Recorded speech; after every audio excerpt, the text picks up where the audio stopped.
पवित्र श्रीमद् भागवत गीता, पवित्र चारों वेद, पवित्र कुरान शरीफ, पवित्र बाइबिल, पवित्र गुरु ग्रंथ साहिब, पवित्र कबीर साहिब की वाणी में छुपे हुए गूढ़ रहस्य अर्थात तत्व को जानने के लिए कृपया अवश्य सुनिए जगत गुरु तत्वदर्शी संत रामपाल जी महाराज के मंगल प्रवचन। बोलो सतगुरुदेव की जय।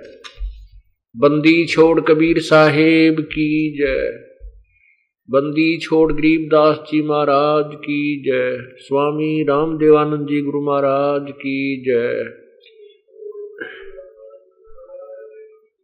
सर्व संतों की जय, सर्व भक्तों की जय, धर्मी पुरुषों की जय। श्री काशी धाम की जय, श्री छुडानी धाम की जय, श्री करोथा धाम की जय, श्री बरवाला धाम की जय। सत साहिब गरीब नमो नमो सतपुरुष को नमस्कार। गुरु की नहीं सुर नर मुनि जन साधुआ संतों सर्वसदी नहीं। सतगुरु साहेब संत सब है दंडोतम प्रणाम। आगे पीछे मध्य हुए तिनको जा कुर्बान। नर आकार निर्विषम काल जाल बंधनाम। निर्लेपम निज नीर गुणाम अकल अनुबेशोन धुनाम। सोहम सुरति समाप्तम सकल समाना नीरतलय। उज्ज्वल हिरंबर हरदमम बेपरवा अथा है वार पार नहीं मध्य तुम। गरीब जो सुमर सिद्ध होई गणनायक गलताना। करो अनुग्रह सोई पारस पद परवाना। आदि गणेश मनाऊं गणनायक देवन देवा। चरण कमल डोलाऊं आद्यंत करु सेवा। परम शक्ति संगीतम हृदय सिद्धि दाता सोई। अवगत गुण अतीतम सत्य पुरुष निर्मोही। जगदम्बा जगदीशम मंगल रूप मुरारी। तन मन अर्पो शीसम भक्ति मुक्ति भंडारी। सुर नर मुनि जन ध्यावै ब्रह्मा विष्णु महेशा। शेष शेष मुख गावै पूजय आद्य गणेशा। इंद्र कुबेर सरीखा वरुण धर्म राय ध्यावै। समर्थ जीवन जी का मन इच्छा फल पावै। 33 कोटि अदारा जावै शेष 88। उतरे भव जल पारा कट है यम की फांसी। 33 कोटि अदारा जावै शेष 88। उतरे भव जल पारा कट है यम की फांसी। सत साहिब कर जोड़ूं विनती करूं। धरूं चरण पर शीस। गुरु राम देवानंद जी महाराज ने दियो नाम बख्शीश। कोटि कोटि सिजदा करूं कोटि कोटि प्रणाम। चरण कमल में राखियो मैं बंदी जाम गुलाम। अब गुण किए तो बहुत किए करत न मनी आरे। भावे बंदा बख्श दियो भावे गर्दन उतार। अब गुण मेरे बाप जी बख्शो गरीब नवाज। जो मैं पूत कपूत हूँ बोहर पिता को लाज। मैं अपराधी जन्म का नक्शक बड़े विकार। तुम दाता दुख भंजना मेरी करो संभाल। जय इब कै सतगुरु मिले, सब दुख आखूं रो, चरणों ऊपर शीस रखूं, कहूं जो कहनी हो। गुरु जी तुम ना भूलियो, चाहे लाख लोग मिल जाएं, हमसे तुमको बहुत है, तुमसे हमको ना।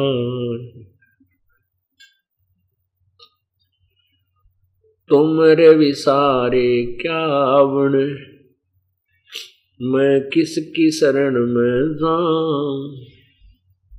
शिव विरंच मुनि नारदा, तिनके हृदय न समाऊं।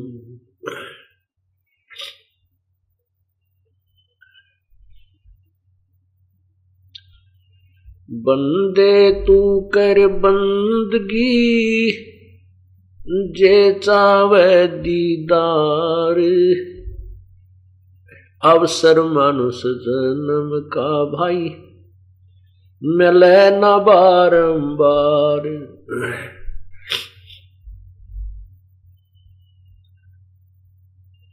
मानुष जन्म पाके नहीं रट हरि नाम, जैसे कुआ जल बिना फिरे, बनवाया किस काम।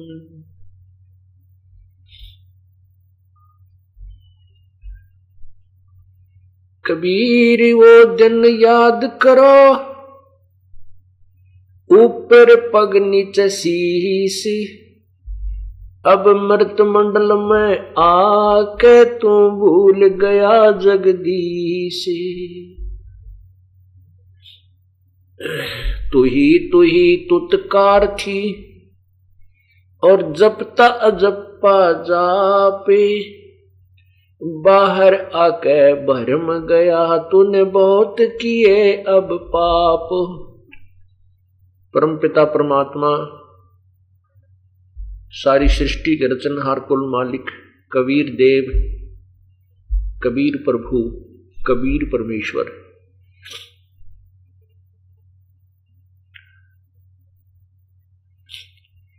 हम कालजाल में फंसी हुई आत्माओं को अपने निज घर का ज्ञान बताने के लिए, अपने वास्तविक स्थान के बारे में जानकारी देने के लिए स्वयं ही इस काल के लोक में आते हैं। और काल भगवान ने हमारे साथ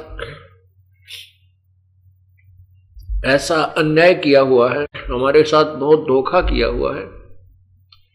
इस काल भगवान ने अर्थात ब्रह्म ने, जो ब्रह्मा विष्णु महेश के पूज्य पिताजी हैं, इस काल भगवान ने, इस काल रूपी ब्रह्म ने, सदा शिव ने हमारे साथ ऐसा धोखा किया हुआ है कि पूर्ण परमात्मा की जानकारी हमें नहीं दी। केवल अपने तक, ब्रह्म तक की साधना का ज्ञान वेदों और गीता जी में वर्णित है। इसलिए हम अपने परमात्मा को प्राप्त नहीं कर सके, पूर्ण ब्रह्म को प्राप्त नहीं कर सके। और जो ऋषि महर्षि देवगण जिन्होंने वेदों को पढ़ा, वेद ज्ञान को समझा, और उसमें उन्होंने देखा कि वेदों में वर्णन है कि केवल एक पूर्ण परमात्मा की साधना से पूर्ण मोक्ष होता है, जीव का जन्म मृत्यु सदा के लिए समाप्त हो जाता है, उसी की पूजा करनी चाहिए। ये तो वेदों में लिखा है, लेकिन वेदों में जो अधूरापन है वो क्या है कि पूर्ण परमात्मा की यथार्थ जानकारी, यथार्थ ज्ञान और यथार्थ भक्ति विधि के विषय में लिखा है कि किसी तत्वदर्शी संतों से पूछो, अर्थात वेदों में वो वर्णन नहीं है। ऐसे ही पवित्र गीता जी में गीता ज्ञान दाता जो काल रूपी ब्रह्म है, ब्रह्मा विष्णु महेश के जो पिताजी हैं, जो श्री कृष्ण में प्रवेश करके प्रेत की तरह गीता जी का ज्ञान बोल रहे थे, उन्होंने भी गीता में केवल अपने लेवल की साधना तो स्पष्ट बताई है, अपने सतर्का की साधना, और फिर उस पूर्ण परमात्मा के विषय में कहा कि पूर्ण मोक्ष और वास्तविक शांति और सदा रहने वाले स्थान सतलोक को प्राप्त करने के लिए तो उस परमेश्वर की शरण में जा। यानी गीता ज्ञान दाता से कोई अन्य प्रभु है। गीता जी अध्याय नंबर 8 के मंत्र नंबर 1 में अर्जुन ने पूछा कि प्रभु आपने जो गीता अध्याय नंबर 7 के श्लोक 29 में कहा है कि उस तत्ब्रह्म को जानकर और पूरे अध्यात्मिक ज्ञान को जानकर वो साधक फिर जन्म मरण से ही छूटने का प्रयत्न करता है, यहाँ की किसी भी वस्तु की इच्छा नहीं करता, तो वो किम तत्ब्रह्म किम अध्यात्म अधिभूत पुरुषोत्तम, कि वो कौन है, वो जो तत्ब्रह्म कौन है। 8वें अध्याय के 3 श्लोक गीता जी में कहा है, उत्तर दिया है कि वो परम अक्षर ब्रह्म है। उसी के विषय में फिर आगे इन दोनों का अपना और उस परमात्मा का ज्ञान देते हुए गीता ज्ञान दाता कह रहा है कि 8वें अध्याय के 5वें श्लोक में कहा है कि ये मेरी भक्ति कर तू मुझे प्राप्त होगा।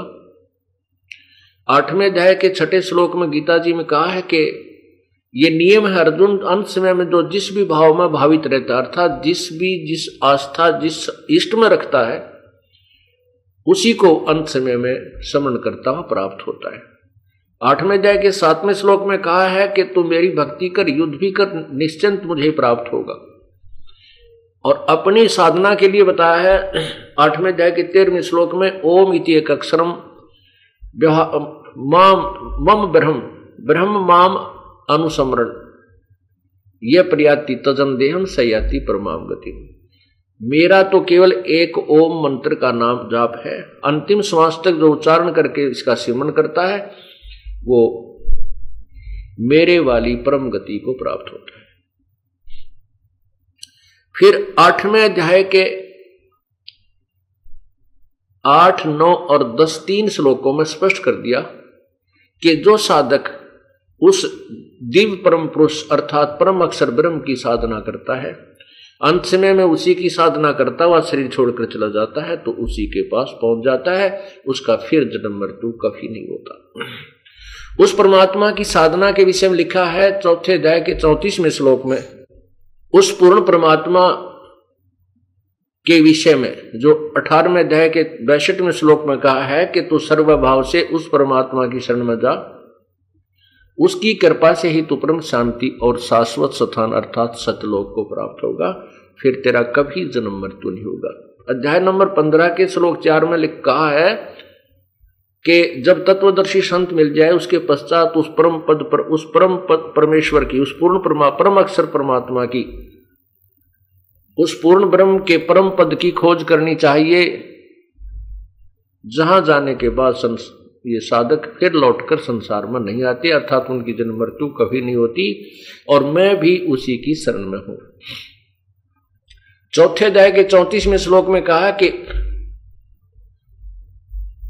उस तत्व ज्ञान को जो 4थे अध्याय के 32वें श्लोक में लिखा है कि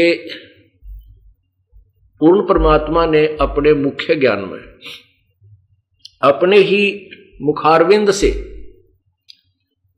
नाना प्रकार के विस्तृत ज्ञान दिया है परमात्मा के पाने का।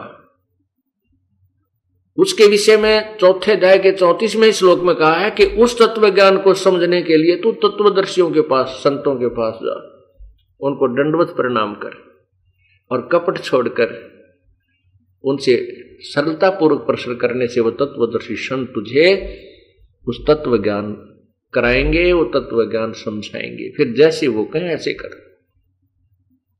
तत्वदर्शी संत की पहचान बताई है 15वें अध्याय के प्रथम श्लोक में कि ये ऊपर को लटका, ऊपर को जड़वाला, नीचे को तीनों गुण रूपी रजगुण ब्रह्मा सदगुण विष्णु उत्तम गुण शिव जी रूपी शाखा है वाला एक पीपल का वृक्ष है। इस संसार रूपी वृक्ष को जो संत पूर्ण रूप से जानता है, सर्वांग सहित छोटे छोटे उनके टुकड़ों तक बताता है, अर्थात सर्व पार्ट्स उस संसार रूपी वृक्ष के बताता है, सर्वांग सहित बताता है, स वेदवित वो तत्वदर्शी संत है। परमात्मा पूर्ण ब्रह्म ने स्वयं ही आकर के अपनी महिमा आप ही बताई थी और ये तत्व ज्ञान स्वयं ही उन्होंने सुनाया था। क्या बताया था? अक्षर पुरुष एक पेड़ है, निरंजन वाकी डार, तीनों देवा शाखा है, ये पात रूप संसार।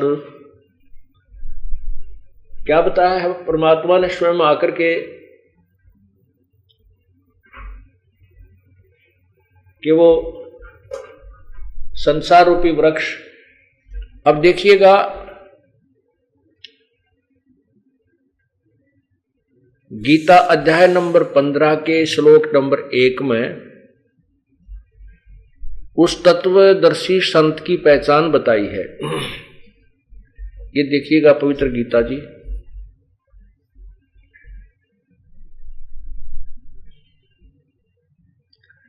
ये गीता प्रेस गोरखपुर से प्रकाशित है और इसके अध्याय नंबर 15, ये देखिएगा अध्याय नंबर 15 और श्लोक नंबर 1 में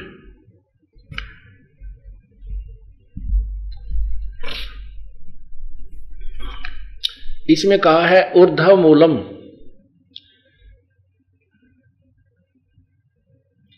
ऊर्ध्व मूलम अधः शाखम अश्वत्थम प्राहु अव्यम छंदासी यस्य प्रणानी यह तम वेद स वेदवित्। ऊर्ध्व मूलम अधः शाखम, इसका अर्थ है देखिएगा आदि पुरुष परमेश्वर अर्थात परम अक्षर ब्रह्म पूर्ण ब्रह्म रूपी दिव्य अक्षर दिव्य पुरुष परमेश्वर रूप मूल वाले अर्थात उस उल्टे लटके हुए संसार रूपी वृक्ष की मूल जड़ तो पूर्ण परमात्मा समझो।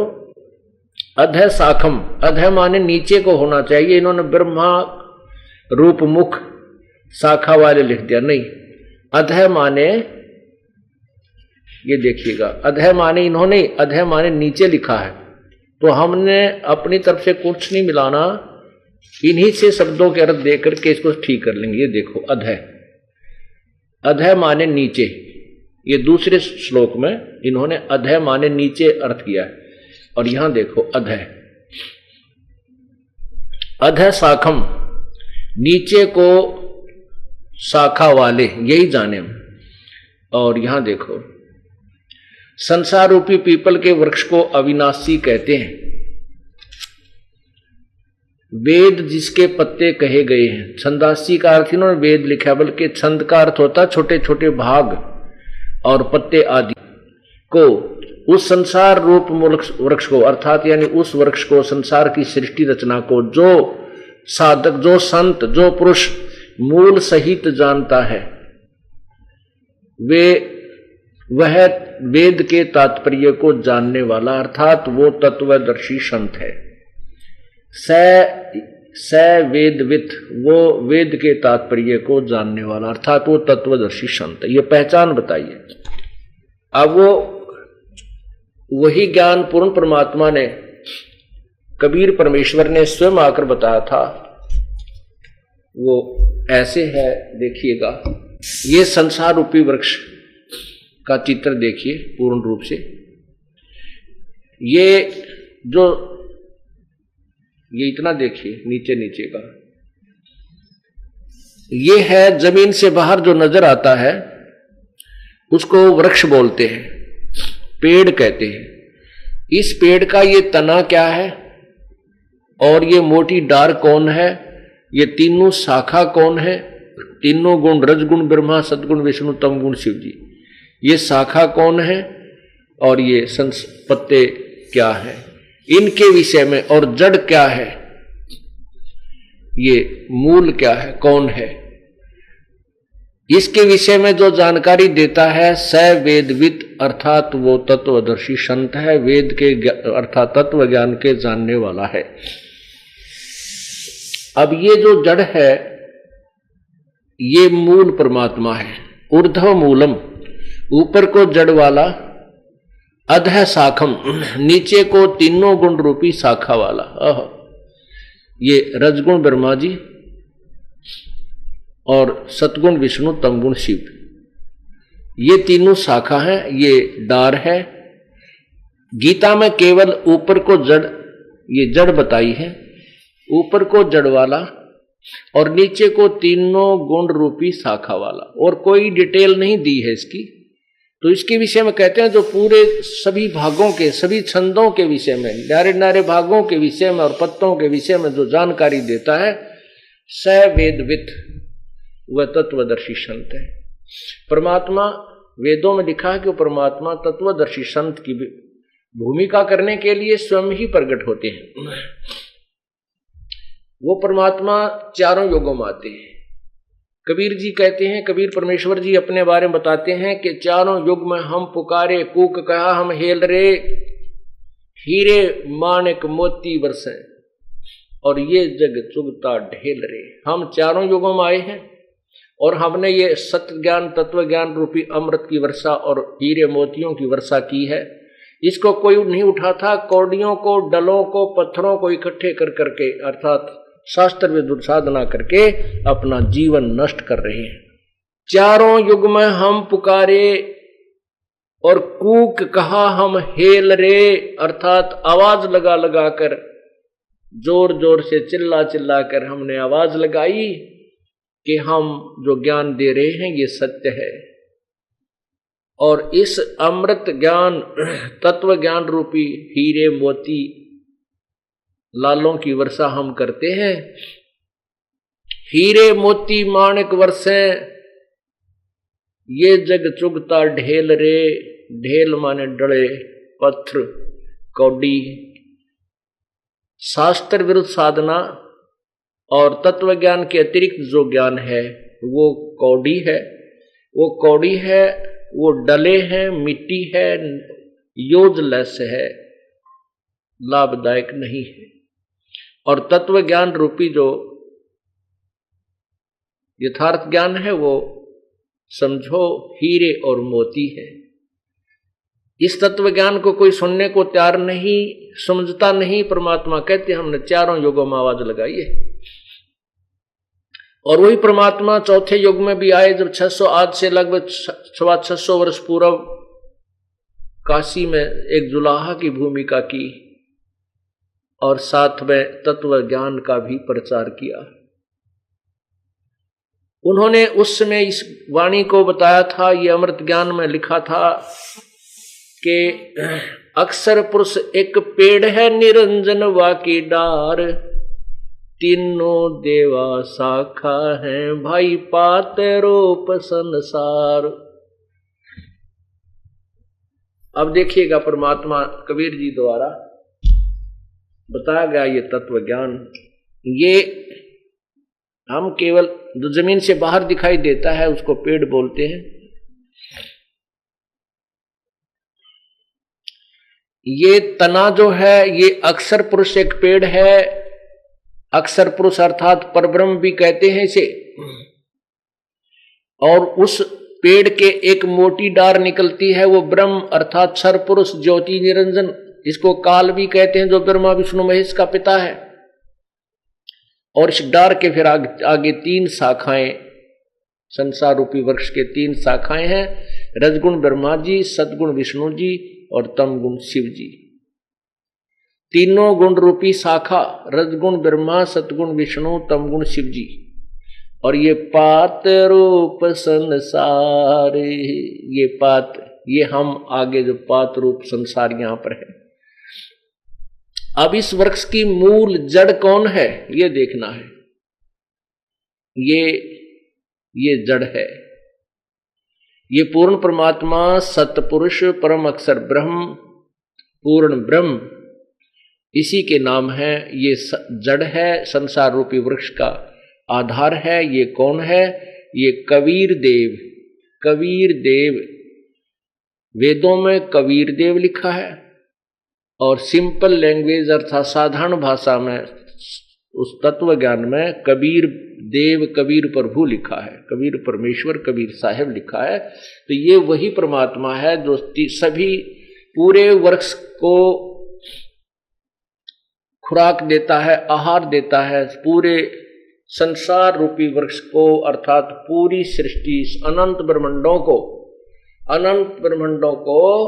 कबीर परमात्मा ही अपना सबका जो है पालन पोषण करता है, वही उनको आहार देता है, उनका पालन करता है। यही प्रमाण गीता जी अध्याय नंबर 15 के श्लोक 16 और 17 में स्पष्ट किया है कि इस संसार में दो प्रभु प्रसिद्ध है।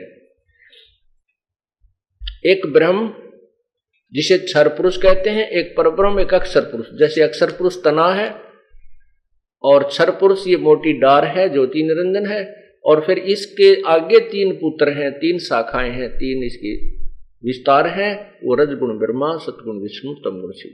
यही प्रमाण पवित्र गीता जी अध्याय नंबर 15 का श्लोक 16 और 17 स्पष्ट कर रहा है। ये देखिए,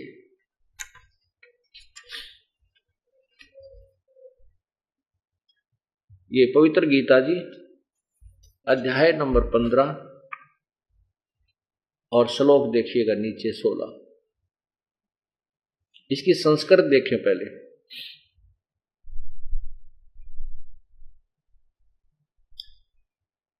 द्वौ इमौ पुरुषौ लोके क्षर च अक्षर एव च क्षर सर्वाणि भूतानि कुटस्थ अक्षर उच्यते। इसका क्या अर्थ है कि द्वौ दो, इमौ माने इस, पुरुषौ लोके इस लोक में, दो पुरुष हैं।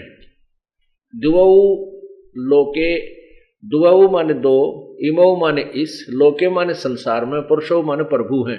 2 भगवान हैं जो वेल नोन।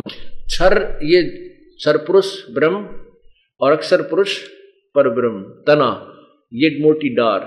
इसी प्रकार क्षर, ये क्षर जो है सभी प्राणियों के स्थूल शरीर नाशवान है और जीवात्मा अविनाशी है। ये देखो, इनके द्वारा अनुवाद पढ़िए। ये इस संसार में नाशवान और अविनाशी भी ये 2 प्रकार के पुरुष हैं, 2 प्रकार के प्रभु हैं। पुरुष माने प्रभु है। और संपूर्ण प्राणियों के शरीर नाशवान और जीवात्मा अविनाशी है। 2 प्रभु लिख दिए, 2 भगवान हैं, ये क्षर और अक्षर, क्षर पुरुष और अक्षर पुरुष। और यहां देखिएगा, अब 17वें में क्लियर किया कि उत्तम पुरुष है तू अन्य। उत्तम पुरुष यानी श्रेष्ठ प्रभु, वास्तव में जो सच्चा भगवान है वो तो ऊपर वर्णित दोनों से कोई और है, और परमात्मा इति उदाहरत है, उसको भगवान कहा जाता है। और यह जो लोकत्रयम तीनों लोकों में प्रवेश कर अविश्य विभर्ति अवय, तीनों लोकों में अविश्य माने प्रवेश करके विभर्ति पालन पोषण करता है, वो अवैश्वर है, वो अविनाशी प्रभु है। इस पवित्र गीता जी को लिखे और उच्चारण किए 5500 वर्ष हो गए हैं, और इस तत्व ज्ञान को कोई भी बताने वाला आज तक परमात्मा कबीर जी के बाद इस दास को उसी परमात्मा कबीर परमेश्वर ने ये खजाना दिया है अमृत ज्ञान का। इस दास को ये बुद्धि दी है कि इन सदग्रंथों को समझ सका। नहीं तो काल भगवान कहता है गीता में कि अर्जुन, बुद्धिमानों की बुद्धि और बलवानों का बल मेरे हाथ में है, जब चाहे खोल दूं, जब चाहे बंद कर दूं। जैसे जब अर्जुन से युद्ध करवाना था, जब तो उसको इतनी शक्ति दे दी कि एक तीर मारा था और 100 आदमियों को मार डालता था, और जब काल का काम पूरा हो गया वो वापस छीन लिया बल अर्जुन से। और जब श्री कृष्ण जी के भी पैर में तीर लगा, वो अपने स्वर्ग धाम को चले गए मृत्यु को प्राप्त होकर। अर्जुन भगवान श्री कृष्ण जी की रानियों को 16,008 स्त्रियां थी और गोपियां थी, उनको लेकर आ रहा था। रास्ते में भीलों ने उसको पीटा और उसके हाथ में से धनुष, वही गांडीव धनुष जो कि एक तीर मार रहा था महाभारत के युद्ध में और सैकड़ों को मार डालता था, वो ही गांडीव धनुष उसे उठा नहीं, कांपने लग गया, हाथ से चला नहीं। तो बलवानों का बल, गीता ज्ञानदाता कहता है कि मेरे हाथ में है जो मेरे अंतर्गत है, और बुद्धिमानों की बुद्धि, जब चाहे इनको बुद्धि को ऑन कर दूं, जब चाहे इनको बंद रखूं। तो गीता जी अभी तक काल ने सबकी, विद्वानों की, देवताओं की, ऋषियों की बुद्धि को ऑफ कर रखा था, इनका स्विच ऑफ कर दिया। और ये तो कबीर परमात्मा की शक्ति से ये ऑन हुआ, इस दास के ऊपर मेहर हुई। ये तत्व ज्ञान उसी परमेश्वर कबीर जी द्वारा वर्णित आज उजागर हो रहा है, जिसको रिजेक्ट करके इन नकली संतों, ऋषियों, महर्षियों ने और एक रद्दी के टोकरे में डाल रखा था, लाल को कौड़ी बना रखा था।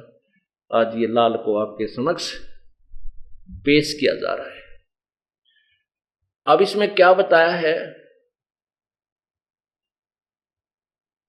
कि गीता जी अध्याय नंबर 15 के श्लोक अब 17 में स्पष्ट हो गया वही बात कि ऊपर को मूल जो जड़ रूपी परमात्मा है वही पूरे संसार रूपी वृक्ष को आहार देता है, सबका पालन पोषण करता है। जैसे अभी आपने गीता जी अध्याय नंबर 15 का श्लोक 16 सुना, क्षर पुरुष और अक्षर पुरुष, इसको थोड़ा डिफाइन करते हैं, इसको परिभाषित करते हैं विस्तृत ढंग से कैसे है, क्योंकि अक्षर का अर्थ अविनाशी होता है। तो यहां असमंजस में पड़ जाते हैं कि जैसे गीता जी अध्याय नंबर 15 के 17 श्लोक में कहा कि वो अव्यय ईश्वर है, अव्यय ईश्वर का अर्थ भी अविनाशी भगवान, अविनाशी प्रभु ईश्वर, ईश माने स्वामी भगवान, और भगवानों में भी श्रेष्ठ भगवान ईश्वर। तो अव्यय ईश्वर का अर्थ है वो परमेश्वर ही अविनाशी है, वास्तव में वो अविनाशी है जो इन दोनों से भी भिन्न है। फिर इसको अक्षर किस लिए लिखा? परब्रह्म को भी अक्षर पुरुष लिखा है 15वें अध्याय के 16वें श्लोक में कि क्षर अविनाशी और अक्षर नाशवान। तो इसको अविनाशी और कितना अविनाशी है ये क्षर पुरुष, ये थोड़ा सा परिभाषित करते हैं, इसको डिफाइन करते हैं। जैसे एक चीनी का कप होता है, चाय पीते हैं या चीनी की, पत्थर की यानी मिट्टी की जो सफेद सफेद प्लेट होती है जिसमें चाय का सफेद सा प्याला रखकर चाय पी जाती है, ये मटेरियल से बना हुआ समझो शरीर है, ये क्षर है, नाशवान है, जमीन पर गिरते ही ये टुकड़े टुकड़े हो जाता है। ये तो मटेरियल समझो इस ब्रह्म ज्योति निरंजन के शरीर का है, इतना कच्चा शरीर है ज्योति निरंजन, और इसके 21 ब्रह्मांडों में जैसे हम हैं, देवता हैं, ये स्वयं है। और जीवात्मा सभी के अविनाशी है, ये तो मरती ही नहीं। और परब्रह्म को, अक्षर पुरुष को भी अविनाशी क्यों कहा? अक्षर पुरुष यानी अविनाशी है, अक्षर का अर्थ अविनाशी होता है। तो यहां बताया है कि ये समझो कि जैसे स्टील इस्पात का बना हुआ कप होता है, चाय पीने का प्याला, तो वो उस चीनी अर्थात सफेद मिट्टी से बने हुए प्याले की तुलना में बहुत स्थायी है, लेकिन वास्तव में अविनाशी नहीं है, क्योंकि स्टील इस्पात को भी जंग लगेगा, नष्ट हो जाएगी, समय भले ही ज्यादा लग जाएगा। इसलिए इसको अक्षर लिखा है, स्थायी लिखा है, क्योंकि स्टील भी काफी स्थायी है, लेकिन वास्तव में स्थायी नहीं है, ये भी डिस्ट्रॉय होती है, नष्ट होती है। समय उस मिट्टी से बने हुए, मटेरियल से बने हुए वस्तु से ज्यादा इसका स्थायित्व है। इन दोनों से अन्य जो प्रभु है वो वास्तव में विनाशी है। जैसे एक सोने का बना हुआ कप हो, तो वो कभी खत्म समाप्त नहीं होता, ना जंग लगता है सोने को, ना वो किसी प्रकार से भी समाप्त नहीं होता। इसी प्रकार पूर्ण परमात्मा कबीर परमेश्वर की उस अनंत कोट ब्रह्मांड के स्वामी की तुलना की है गीता जी अध्याय नंबर 15 के 16 और 17 में। निर्णायक ज्ञान दिया है, तीनों को तुलनात्मक तरीके से बताया गया है। क्षर पुरुष ये ज्योति निरंजन है, अक्षर पुरुष ये परब्रह्म है, ये भी बहुत स्थायी है, लेकिन वास्तव में स्थायी नहीं, मृत्यु है। और कैसे? और यही तीन सती थी। गीता जी अध्याय नंबर 7 के श्लोक 24-25 और 8 के 18 से 20-21 तक स्पष्ट किया है। इन तीनों परमात्माओं की न्यारी न्यारी सतिथि बताइए। अव्यक्त उसे कहते हैं जो दिखाई ना दे पर साक्षात वहां पर विद्यमान हो, जो हमारी दृष्टि से, हमारी पहुंच से, हमारे साधनों से परे है, जिसको हम नहीं देख सकते, वो चीज अव्यक्त कहलाती है, वो वस्तु अव्यक्त कहलाती है।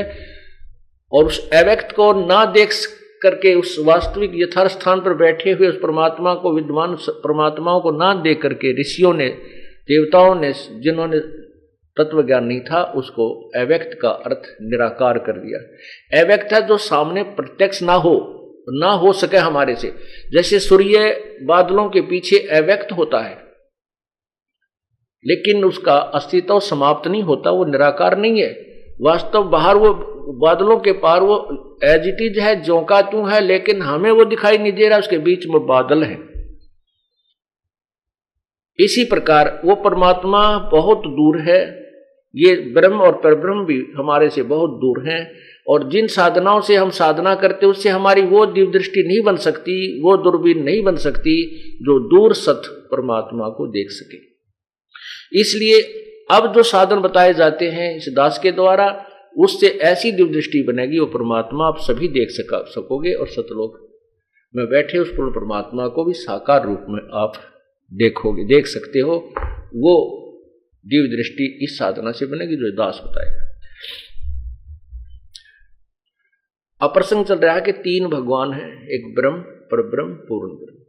इन्हीं को क्षर पुरुष, अक्षर पुरुष, परम अक्षर पुरुष अर्थात परम अक्षर ब्रह्म पूर्ण परमात्मा को कहते हैं। और क्षर पुरुष ब्रह्म को, अक्षर पुरुष परब्रह्म को, और परम अक्षर पुरुष अर्थात परम अक्षर ब्रह्म पूर्ण ब्रह्म सतपुरुष को कहते हैं, पूर्ण परमात्मा कबीर जी को। अब गीता जी अध्याय नंबर 7 के आप देखिए 23-24 में स्पष्ट किया है।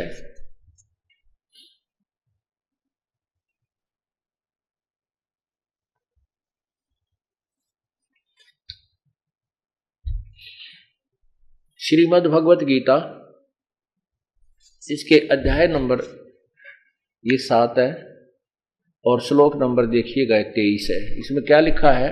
नीचे देखिए 24 में लिखा है कि अव्यक्तम व्यक्तिम आपनम मन्यते माम अबुधे। मुझ माम माने मुझे अव्यक्तम, अव्यक्त को, मैं अव्यक्त हूं, मैं कभी किसी के सामने नहीं आता।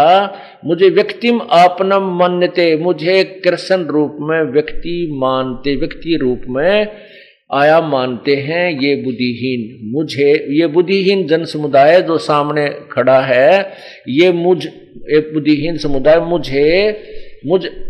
मुझ अव्यक्तम, अव्यक्त को व्यक्ति रूप में आया हुआ मानते हैं। परम भावम अजानत मम अवम अनुतमम है, मेरे अनुतम यानी घटिया इस अविनाशी सिद्धांत से ये परिचित है कि मैं कभी किसी के सामने नहीं आता। यहाँ देखो इसमें स्पष्ट करते हैं। फिर हिंदी देखिए, बुद्धिहीन पुरुष ये जन समुदाय मेरे अनुतम अविनाशी परम भाव को न जानते हुए, ये अव्यक्तम इसका अर्थ है मुझ इंद्रियों से परे, मन इंद्रियों से परे मुझ सच्चिदानंद घन परमात्मा को मनुष्य की भांति जन्म कर व्यक्ति भाव को प्राप्त हुआ मानते हैं। मुझे कृष्ण मान रहे हैं, मैं कृष्ण नहीं हूं। 25वां देखो, कहते न अहम प्रकाशय सर्वस्य योग माया समावर्त। मैं सबके सामने नहीं आता, अपनी योग माया से छुपा रहता हूं, मैं गुप्त रहता हूं। अर्थात वो साकार तो है, बादलों की तरह सूर्य जैसे पीछे चला जाता है वो साकार है, वहां विद्यमान है, व्यक्त है। लेकिन लिखा है कि न अहम प्रकाशय सर्वस्य योग माया समावर्त। मूढ़, ये मूर्ख लोग, ये मूर्ख जन, अयम मूढ़ है, ये मूर्ख जन समुदाय न जानत लोक माम अजम अवम। मेरे इस मैं जो किस प्रकार अजर अमर हूं, मेरे न जन्म लेने वाले भाव को नहीं जानते। ये देखिएगा, ये निकेदार अनुवाद है इस 25वें श्लोक का। अपनी योग माया से योग माया समावर्त, अपनी योग माया से छुपे हुआ मैं सबके प्रत्यक्ष नहीं होता। ये इसका मतलब वो कहीं ना कहीं है। कृष्ण जी तो सामने खड़े ही थे, वो नहीं कहते ये बात मैं किसी के प्रत्यक्ष नहीं होता। तो इससे सिद्ध होता कि काल बोल रहा था श्री कृष्ण में, मैं सबके प्रत्यक्ष नहीं होता। यह अज्ञानी जन समुदाय मुझ अजम जन्म रहित, मैं श्री कृष्ण आदि ब्रह्मा विष्णु महेश की तरह दुर्गा से जन्म नहीं लेता। ये काल अविनाशी परमेश्वर को नहीं जानता, अर्थात मुझको भी नहीं जानता, अभी जानती। ये गलत लिखा है ना, जन्म लेने मरने वाला। अब ये जन्म लेता और मरता है, क्योंकि स्पष्ट कहता चौथे अध्याय के 5वें श्लोक में कहता अर्जुन तेरे और मेरे बहुत जन्म हो लिए, तू नहीं जानता। तो ये अर्थ गलत किया इन्होंने कि जन्म मरने में नहीं आता। यह अर्थ यह है कि मुझे नहीं जानते। ये देखिएगा, ये चौथे अध्याय का नीचे देखिए 5वां श्लोक, ये 5वां, यहां देखो, ये परंतम अर्जुन मेरे और तेरे बहुत से जन्म हो चुके हैं, उन सबको तू नहीं जानता, मैं जानता हूं। इसे सिद्ध है कि यहां जो गीता ज्ञान दाता कह रहा है, गीता ज्ञान दाता कह रहा है कि मेरे और तेरे बहुत जन्म हो लिए, तू नहीं जानता, मैं जानता हूं। और दूसरे अध्याय के 12वें श्लोक में लिखा है कि अर्जुन ये जन समुदाय जो सामने खड़ा है, ये और तू और मैं पहले भी जन्मते थे, अब भी वर्तमान में है और आगे भी रहेंगे। ये ना जान के हम अभी जन्म हुआ है और आगे ना होगा, अर्थात हम फिर नहीं जन्मे मरेंगे। भावार्थ है कि तेरे और मेरे जन्म मृत्यु सदा होती रहेगी। तो इसलिए गीता ज्ञान दाता ने, गीता के अनुवादकर्ताओं ने अनुवाद गलत किया, ये सिद्ध करना चाहता दास पहले। अध्याय नंबर 2 का और ये 12 नंबर श्लोक देखिए इधर। न तो ऐसा है कि मैं किसी लोक काल में नहीं था, अथवा तू नहीं था, अथवा ये राजा लोग जो सेना में खड़े हैं नहीं थे, और न ऐसा ही है कि इससे आगे हम सब नहीं रहेंगे।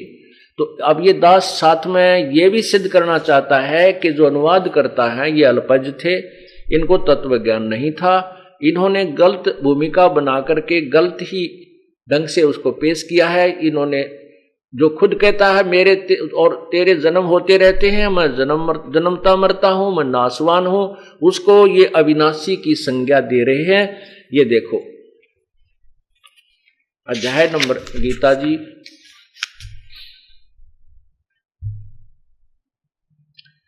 अध्याय नंबर ये 7 का, और ये श्लोक देखिए इधर,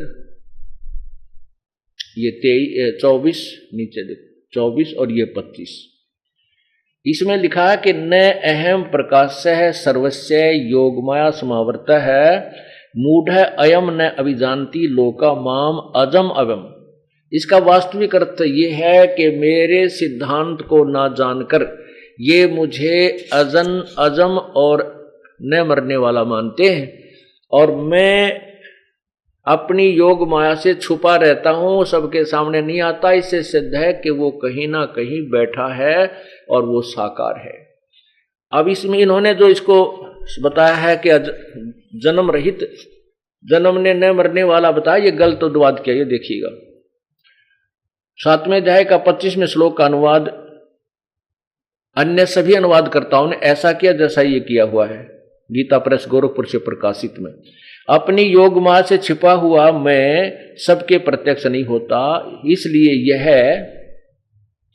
अज्ञानी जन समुदाय मुझे मुझ अजम लिखा है, अजम जन्म रहित अविनाशी परमेश्वर को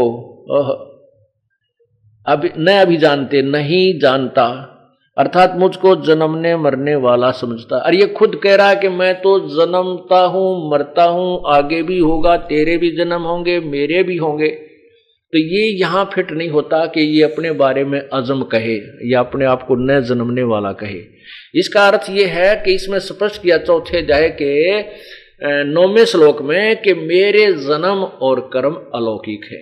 मैं ऐसे जैसे तुम जन्म लेते हो माँ से, माया दुर्गा से, मैं ऐसे जन्म नहीं लेता। इसका जन्म कैसे होता है? ये अपनी सबल शक्ति से अपने नाना शरीर बनाता है और उसी से फिर ये नष्ट होता है।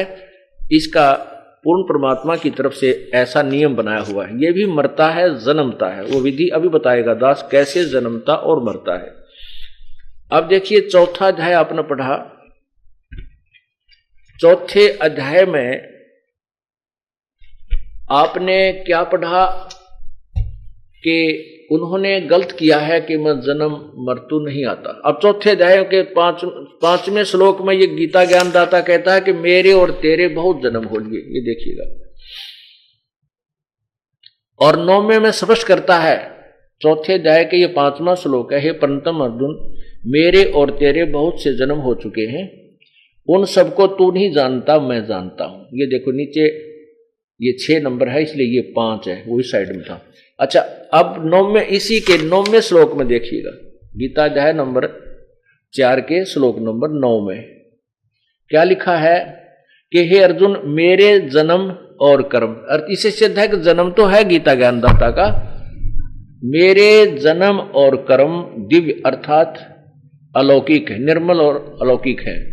इस प्रकार जो मनुष्य तत्व से जानता है वह शरीर को त्याग कर फिर जन्मों को प्राप्त नहीं होता, मुझे ही प्राप्त होता है। अब पहले तो ये स्पष्ट किया कि ये काल जन्मता और मरता है, ये नाशवान है, और क्षर पुरुष भी नाशवान है। ये क्षर पुरुष अक्षर पुरुष भी नाशवान है, परब्रह्म भी नाशवान है। अब ये जो प्रकरण जो आपको सुनाया है कि 3 परमात्मा है, क्षर पुरुष, अक्षर पुरुष और परम अक्षर पुरुष, यानी परम अक्षर ब्रह्म, इन तीनों को ही डिफाइन किया जा रहा है, इनको परिभाषित किया जा रहा है, इनका अलग अलग से डिफरेंशिएट तुलनात्मक तरीके से इनको बताया जा रहा है। अब क्या बताना चाहता है ये दास कि ये खुद कैसे कहता है कि मैं भी नाशवान हूं, और ब्रह्म के बारे में गीता में भी वर्णन है कि वो भी नाशवान है। वो कैसे? अब 8वें अध्याय का श्लोक नंबर 16 और 17 देखिए। अब ब्रह्म की साधना करने वाले ब्रह्मलोक जाते हैं, यहां देखना, ओम नाम की अंतिम उपलब्धि ब्रह्मलोक में जाना होता है। 8वें अध्याय का और इस श्लोक नंबर 16 देखो, इसमें लिखा है कि अब्रह्म भुवनाथ लोका पुनर्वर्तिन अर्जुन माम उपेत तु कौन्ते पुनर्जन्म न विद्यते। इसका क्या अर्थ हमने क्या देखना है? हे अर्जुन, ब्रह्मलोक पर्यंत यानी ब्रह्मलोक तक सब लोग पुनर्वर्ती में हैं, यानी सबका नाश होता है, परंतु कुंती पुत्र मुझको प्राप्त होकर पुनर्जन्म नहीं होता। इसका अर्थ कुछ और बनता है, वो फिर बाद में बताएंगे। हम सिर्फ ये दिखाना चाहते हैं कि ब्रह्मलोक तक भी नाश नष्ट होता है, वहां गए भी वापस जन्म मृत्यु में आते हैं। अब 17वें में कमाल किया है, क्या लिखा है कि सहस्र युग पर्यंतम अहयत ब्रह्मणे विदु। ब्रह्मणे शब्द लिखा यहां पर पूर्ण पर, बड़े बड़े भगवान, इस ब्रह्म से नेक्स्ट जो भगवान है पर ब्रह्म के विषय में ब्रह्मणे शब्द लिखा है, विदु रात्रिम युग सहस्त्रानांतम सहस्र युग सहस्रांताम ते अहोरात्र विद जना। इसका क्या अर्थ है? इन्होंने इसका अर्थ गलत कर दिया। इसमें केवल 1000 युग लिखा है, सहस्र युग 1000 युग पर्यंत, 1000 युग की रात और इतना ही दिन होता है किसका? परब्रह्म का। इसमें चतुर्युग नहीं लिखा, अनुवादकर्ताओं ने ज्ञान नहीं था इसलिए इसमें चतुर्युग लिख दिया, अपनी तरफ से मिला दिया। ये देखो अध्याय नंबर 8 का ये श्लोक देखिए इधर, ये 17वां श्लोक है। इन्होंने ब्राह्मण का अर्थ ब्रह्मा कर दिया और ये सहस्र ब्रह्मा का जो एक दिन है उसको सहस्र युग पर्यंतम 1000 चतुर्युग की अवधि वाला। 1000 होना चाहिए थे, 1000 चतुर्युग लिख दिया इन्होंने। ये अपनी तरफ से अज्ञानता का परिचय दिया। हाँ, ब्रह्मा का एक दिन चतुर्युग का है, लेकिन ये केवल युग लिखा है। और इतनी ही रात्रि को भी 1000 चतुर्युग की अवधि वाली जो पुरुष यानी जो संत तत्व से जानते हैं वे योगी जन काल के तत्वों को जानने वाले हैं। अर्थात जो इस वास्तविकता को बता देगा कि 1000 युग जो परब्रह्म का वो कैसे है और इतनी रात कैसे है, तो वो काल के यानी इस पूर्ण व्यवस्था के जानने वाला, तत्व ज्ञान के जानने वाला संत है। ये भी पहचान यहां भी बता दी। अब इस एक तो अव्यक्त आपने देखा 7वें अध्याय के 24वें श्लोक में कहता है कि मैं अव्यक्त हूं और मुझे ये व्यक्ति रूप में कृष्ण रूप में आया मानते हैं बुद्धिहीन। I am not Krishna, I am not Krishna, मैं कृष्ण नहीं हूं। इति सिद्धम, क्योंकि अगर कृष्ण ये वो शब्द कहता जो बोल रहा था गीता नजर आवा था, लेकिन वो ये नहीं कह सकता मैं व्यक्ति रूप में नहीं हूं, वो तो सामने खड़े थे। उसके अंदर श्री कृष्ण के अंदर ये काल बोल रहा था, प्रेत की तरह प्रवेश करके ये ब्रह्म सरपुरुष बोल रहा था। और 8वें अध्याय के अब देखिएगा,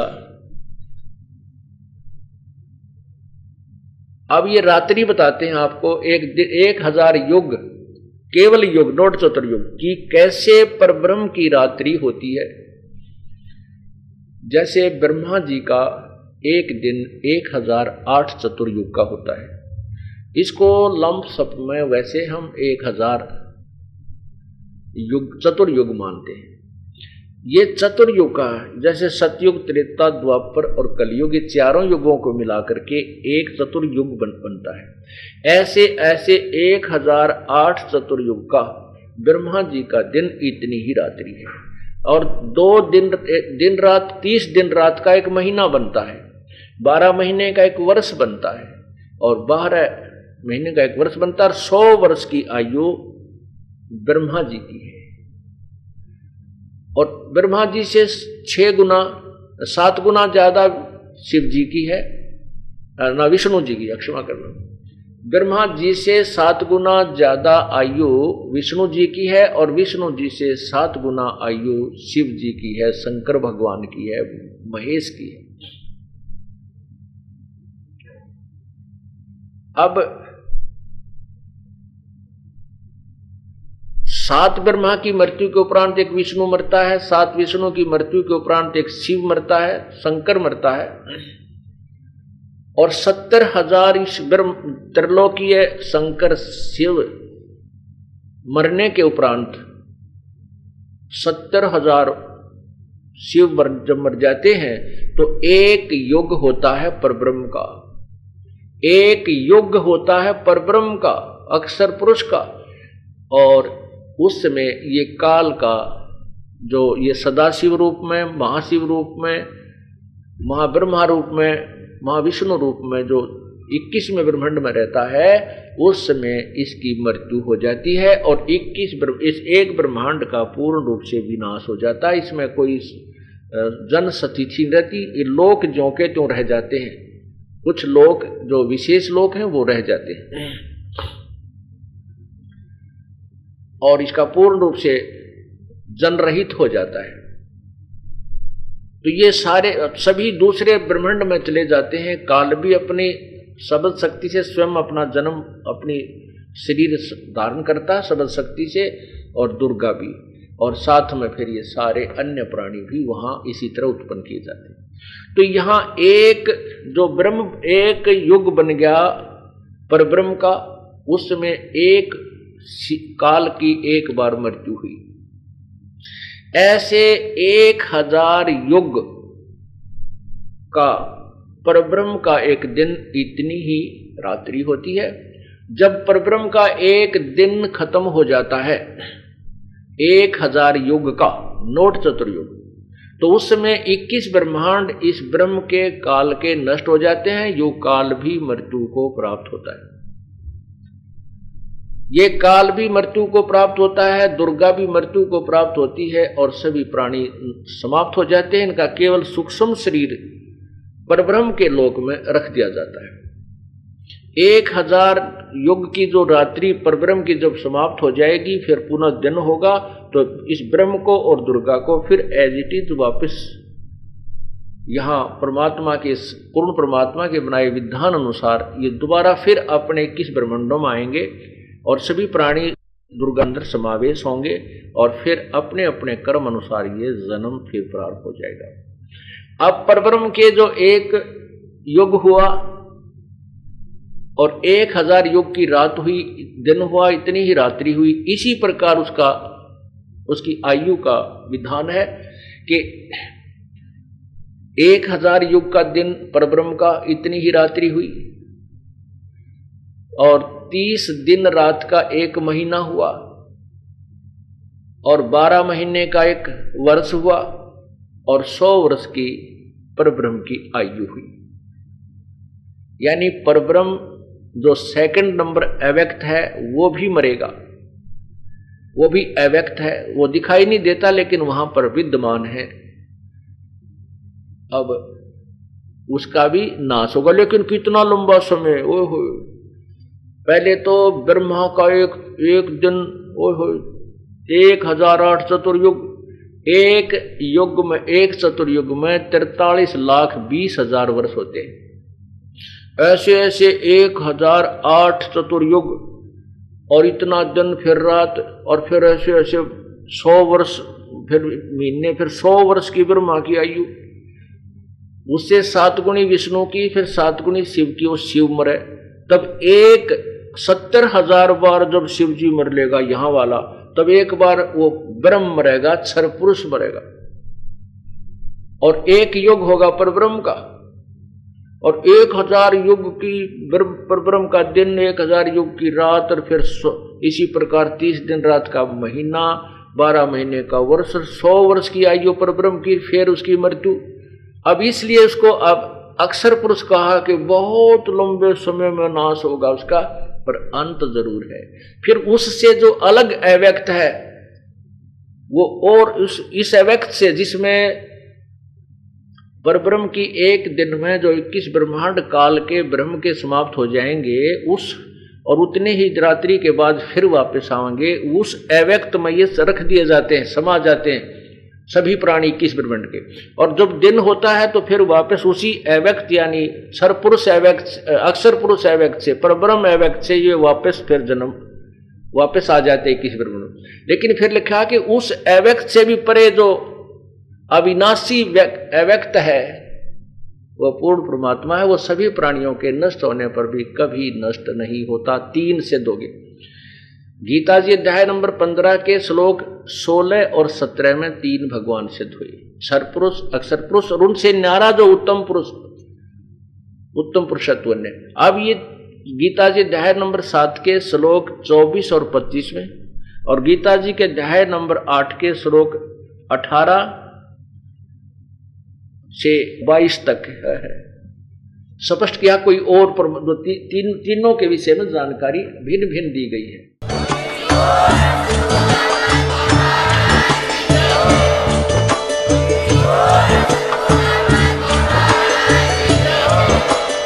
आप सुन रहे थे जगत गुरु तत्वदर्शी संत रामपाल जी महाराज जी के मंगल प्रवचन। अधिक जानकारी के लिए विजिट कीजिए हमारी वेबसाइट www.jagatgururampalji.org। संत रामपाल जी महाराज जी के शुभ आशीर्वाद से पूरे विश्व भर में 500 से भी ज्यादा नाम दीक्षा केंद्र हैं, जिन पर संत रामपाल जी महाराज जी द्वारा ऑनलाइन निशुल्क नाम दीक्षा दी जा रही है। अपने नजदीकी नाम दीक्षा केंद्र का पता करने के लिए संपर्क करें 8222880541।